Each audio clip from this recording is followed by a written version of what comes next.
No one is safe. Not from life, not from death. It wasn't just Andrew's death. It was the sudden realization that everything could be ripped away at any moment. The fascination with true crime started here. Dear self, I'm not supposed to be telling this story, but it's mine to tell. For the ones who feel invisible, the peacekeepers, the ones who hold it all in, this is a space to let it out. To sit with the chaos, the silence, and the truth of it all. I don't know where this will go, but I'm starting here. Welcome to If You Weren't Afraid. I was 12. I was sitting on AIM, just like always, when a message popped up. Andrew was killed. What? What do you mean? I kept typing, asking questions, trying to make sense of it. His dad killed him, they said. I remember feeling so confused. The words didn't fit together. Wait, what?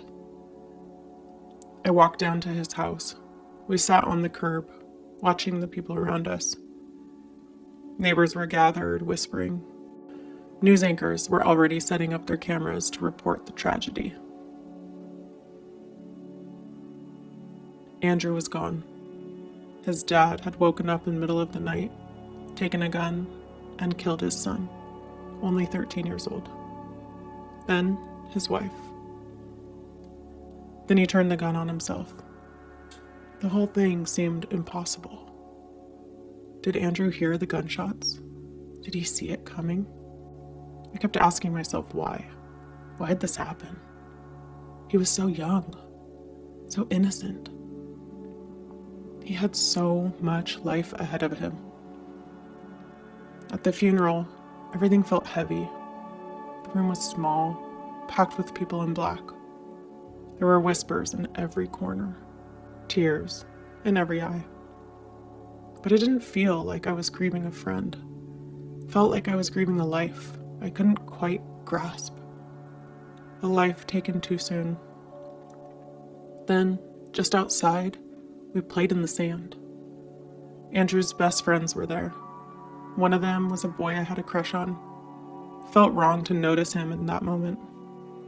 At the same time, we were still kids, trying to navigate tragedy while fumbling through the beginnings of puberty. Boys, bodies, emotions we didn't understand yet. Everything felt disconnected, like two parts of a life that shouldn't overlap. Death, and the ordinary chaos of growing up. And the next day at school, things weren't the same. I walked into the classroom, and his seat was empty.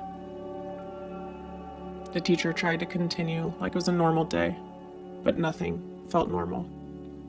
The darkness from that day had settled in, and it stayed. It spread across everything.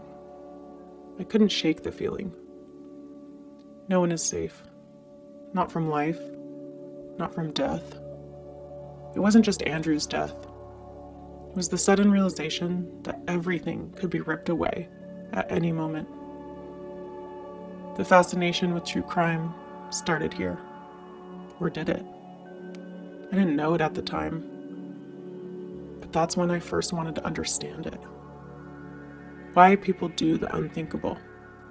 Why the world could seem so light one moment and so heavy the next. Although, this wasn't my first experience with darkness. Maybe it was that day, that moment, when I stopped being a kid. Or maybe that's just when the darkness got darker.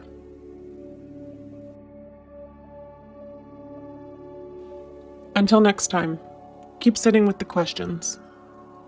Keep searching for the answers. And remember, it's safe to share your story, even if it's only with yourself. This has been If You Weren't Afraid.